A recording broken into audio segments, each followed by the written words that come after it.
এইখন সমাজত উচ্চতাই জোল খোৱা মানুহৰ অভাৱ নাই। সকলোৱে উচ্চতাব বিচাৰে। কোন আহিছে? আহিছে কোন? হয়, লাখ লাখ ৰাইজ আহিছে। সকলো পাগল হৈছে কেৱল জুবিন দা ন্যায় হিচাপত। আমিও বিচাৰোঁ, সকলোৱে বিচাৰে।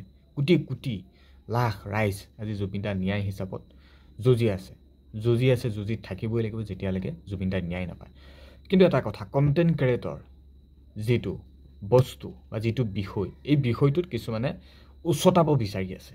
মানে এইটো হিচাপত যে জুবিন দা আমাৰ সোণাপুৰত অনাৰ আগত বহু কণ্টেণ্ট ক্ৰিয়েটৰবিলাক গোট খাইছিল কোনোবা ঘৰ এটাৰ ভিতৰত। সকলোৱে কৈ আছিল আমুকটো দাবী তামুকটো দিবি, এইটো হ'বই লাগিব, সেইটো হ'বই লাগিব, মুঠতে দাবীৰ ওপৰত দাবী জনাই আছিলে। এনেকুৱা হ'ব লাগিব, তেনেকৈ হ'ব লাগিব। সকলোবিলাক কণ্টেণ্ট ক্ৰিয়েটৰ গোট হৈ, কিন্তু বচা কণ্টেণ্ট ক্ৰিয়েটৰ, এলা বেচাবিলাক নহয়, বচা মিলিয়ন লাখ তেনেকুৱা কণ্টেণ্ট ক্ৰিয়েটৰবোৰ লগ লাগি পেলাই তেওঁলোকে মানে প্ৰেছ মিট দিছিলে আৰু সংবাদ নিউজ চেনেলত যেনেকৈ দিয়ে তেনেকুৱা নিচিনাকৈ তেওঁলোকৰ নিজৰ মাজত ইউটিউবাৰবিলাকৰ মাজতে ভিডিঅ'ত জনাইছিল আমুকটো হ'ব তামুকটো হ'ব। বহুত ডাঙৰ এটা মানে ট্ৰেণ্ড কৰিব বিচাৰিছিল কণ্টেণ্ট ক্ৰিয়েটৰ হিচাপত জুবিন দাৰ ন্যায়ক লৈ। কিন্তু এতিয়া টোটেলি ফ্লপ মাৰি দিলে। কিহৰ কাৰণে? তেওঁলোকৰো কিছুমান নহয় ক'ৰবাত ভুল আছে। কিছুমান কথা ক'ব নালাগিছিল, সেই কথাখিনি কৈ দিলে। আজি হয়তো কোনোবা ক'ৰবাত সোমাই আছে। কিন্তু এতিয়া টোটেলি গাইব হৈ গ'ল। ক'ত গ'ল কণ্টেণ্ট ক্ৰিয়েটৰসকল? এতিয়া কিয় মাত মাতা নাই? মাত সকলোৱে মাতিছে, কিন্তু যিটো হিচাপত সেইখিনি সময়ত মাত মাতিছিল এতিয়া মাত মাতিব নোৱাৰে। কাৰণ এতিয়া মানে টোটেলি আইনৰ প্ৰক্ৰিয়াত গোটেইখিনি কাম গুচি গ'ল। সেইটো কথা কোৱাৰ প্ৰয়োজন নাই। যেতিয়া আইনগতভাৱে এটা কাম চলি থাকে, সেই বিষয়টোৰ ওপৰত বেলেগ মানে কোনো একো ক'ব নোৱাৰে। কাৰণ আইনগতভাৱে গোটেই কামখিনি চলি আছে। গতিকে কণ্টেণ্ট ক্ৰিয়েটৰ হওক লাগিলে বাকী যিয়েই নহওক কিয়, কোনো একো সেই বিষয়টোত ক'ব নোৱাৰে। হয়, ন্যায় হিচাপত ক'ব লাগে, জাষ্টিছ ফৰ জুবিন গাৰ্গ বা দুআষাৰ কওক, খুব ভাল মন্তব্য দিয়ক, জুবিন দাৰ ন্যায়ক লৈ খুব ধুনীয়াকৈ লিখক।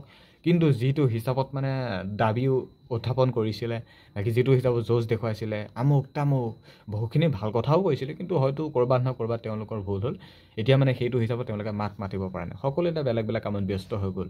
কিন্তু প্ৰত্যেকটো কামৰ পোৱাতে তেওঁলোকৰো আছে যে জাষ্টিছ ফৰ জুবিন গাৰ্গ, সেই কথাষাৰ বাক্যশাৰী ফেচবুকত লিখি আছে, লিখি থাকিবই। কিন্তু এতিয়া উচ্চতাই থাকে, তহঁত ক'লে গ'লি। মই সুধিছোঁ তহঁত ক'লে গ'লি? তহঁতে যে উচ্চতাই আছে, তহঁত ক'লে গ'লি? উচ্চতাই কিয় আছে? তেওঁলোকে তেওঁলোকৰ কাম কৰি আছে। ফেচবুকত জাষ্টিছ ফৰ জুবিন গাৰ্গ, কিবা ভাল হওক মিডিয়াৰ প্ৰেছ মিট, বাকী যিয়েই নহওক, ইউটিউবত হওক ভাল ভিডিঅ' হওক, ফেচবুকত হওক, খুব ভালদৰে ন্যায় লৈ তেওঁলোকে মাত মাতি আছে। মাতি থাকক, কিন্তু তহঁতবোৰে কিয় ইমান উচ্চতাই আছ? আজি ভিক্টৰ দাসকো কোনোবাই বহুত ক্ষেত্ৰত উচ্চতাই থাকে যে দাদা আমি তোমাৰ লগত আছোঁ, ভিক্টৰ দা আমি আছোঁ, লাগি থকা, ভিক্টৰ সেনা আমি আছোঁ, কমেণ্ট পূৰা ভৰাই দিয়ে, লাইভ ছেকশ্যনত পূৰা কমেণ্ট একদম নধৰা কৰি দিয়ে। এতিয়া তহঁতখিনি ক'ত গ'লি? তহঁতখিনি এতিয়া ভিক্টৰ দাসৰ লগত কিয় নাই? ভিক্টৰ দাস আজি ক'ত আছে? কিবা খবৰ লৈছেনে? গতিকে এইটো কাৰণে কৈছোঁ, এইখন সমাজত উচ্চতাই জোল খোৱা মানুহৰ অভাৱ নাই। ভিক্টৰ দাসে 2-3টা লাইভত মোকো বহুত বেয়াকৈ কৈছিলে, মোৰ বিষয়ে একোৱেই জনা নাছিল। কাৰ কাৰণে?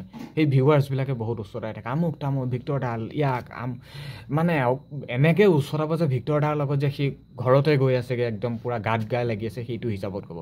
কিন্তু ভিডিঅ' চাব দিল্লীৰ পৰা, ভিডিঅ' চাব ক'ৰবাৰ ডিষ্ট্ৰিক্টৰ পৰা চাব, পূৰা উচ্চতাই মানুহক এনেকুৱা সমস্যাত ফচাই আছে।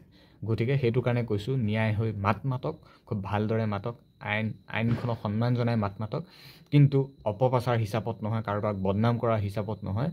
মনত ৰাখিব, জুবিন দাই ন্যায় পাবই লাগিব, কিন্তু সত্য আইনৰ মাজেদি। গতিকে কামবিলাক সত্য পথত কৰক, কিন্তু কাকো কোনো কথা নজনাকো উচ্চতাই জোল খোৱাৰ হিচাপত, কাৰোবাক বিপথে পৰিচালনা কৰাৰ হিচাপত তেনেকৈ মানুহক নুচতাব। আজি ভিক্টৰ দাস ক'ত আছে? খবৰ লৈছে জানো? গতিকে কাকো একো হিচাপত নুচতাব। কিবা মন গৈছে আপুনি কৰক, বেলেগক কিয় উচতাইছে? গতিকে কথাখিনি মনত ৰাখিব। আইনগতভাৱে কামখিনি হৈ আছে, হৈ থাকিবলৈ দিয়ক।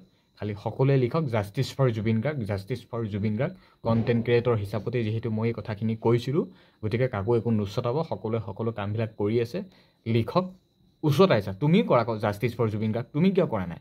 গতিকে সকলোৱে কৰা জাষ্টিছ ফৰ জুবিন গাৰ্গ।